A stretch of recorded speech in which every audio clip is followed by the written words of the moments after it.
Hey there viewers, and welcome back to the Self-Made Auto Channel. That's a 2011 Ford Escape. It's got the big 4-cylinder in it, and the battery dies every single night.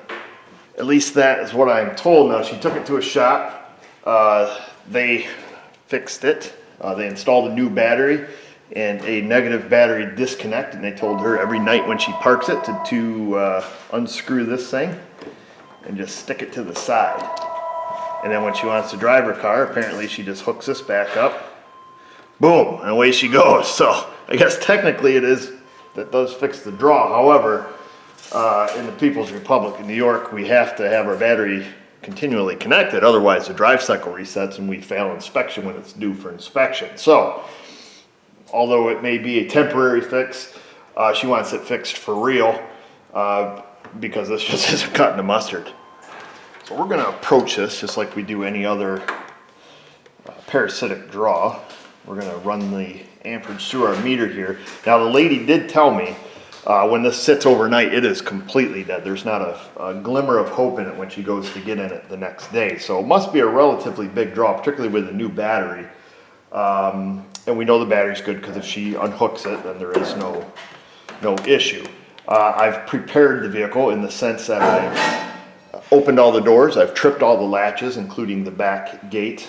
The car is locked, with a key fob, just as if she was to leave it sitting overnight. Now we're going to hook our meter in series here, and then we're going to unhook the negative post. So we're just going to run all the current through our meter. Hopefully it's less than 10 amps. We'll just kind of stick this to the side. And then we have to wait. Sometimes Fords can take a long time. Let me get a rag to stick here. I guess that's one nice thing about the little rig up they did here. Okay. So right now it's not too bad. 180 milliamps is all that it's drawing. I don't know if you guys can see that, or 170 something. So we're going to leave this sit for, probably a solid half an hour, 40 minutes, and just see where the battery draw goes. 180 milliamps, that's about as much as a 194 bulb draws, so that's something to keep in your noodle. Oh, no, it just went really high for some odd reason. That's interesting. I've never really seen one. It's over an amp. Let me jump up here. It's over 5 amps. Yeah, so it just jumped up to a 5 amp draw. Can you guys see that? So just like that, live on camera, that's what it did. Oh, now it's back to 180 milliamps. So we're going to take and put some time on the screen here.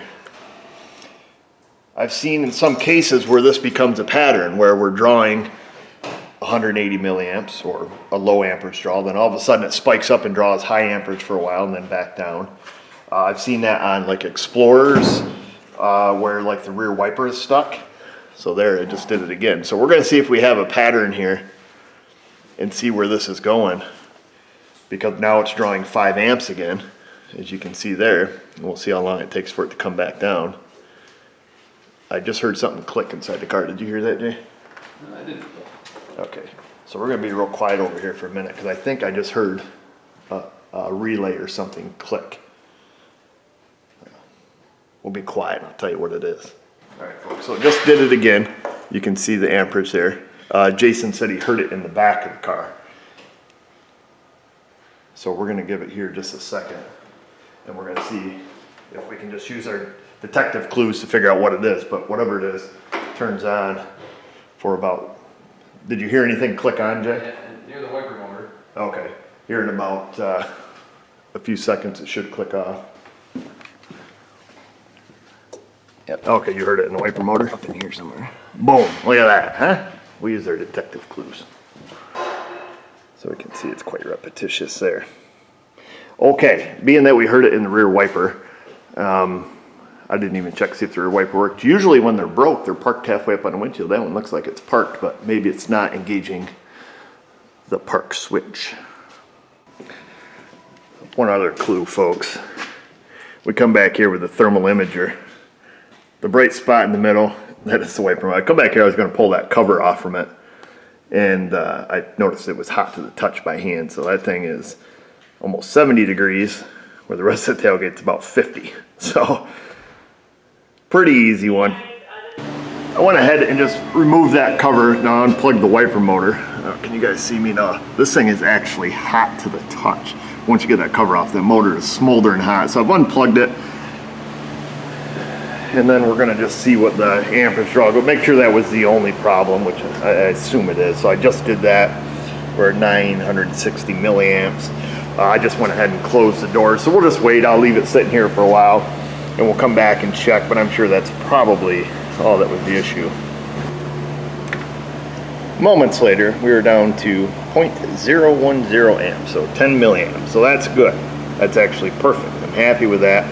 I guess all we have to do is just check the inputs to that rear wiper motor, which I'm certain are probably good. Make sure that's good, and then just, you know, quarter on a rear wiper motor and move on with life. Or maybe we won't, folks.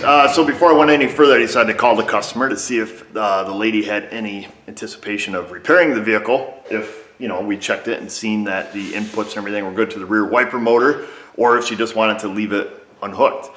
She told me that that wiper had quit working years ago, and she just assumed it was stripped out and just left it. But for whatever reason, right now it wants to, you know, find its home. So evidently the park switch is corroded enough to, you know, the motor's trying to kick on and repark it.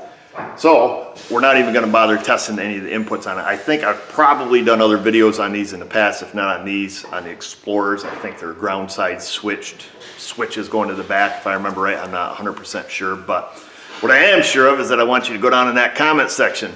I know it's a short video, but leave your comments, questions, concerns, leave everything down there. Find us on the socials, the Facebook, the Instagram. And just remember, viewers, if I can do it, you can do it. Thanks for watching.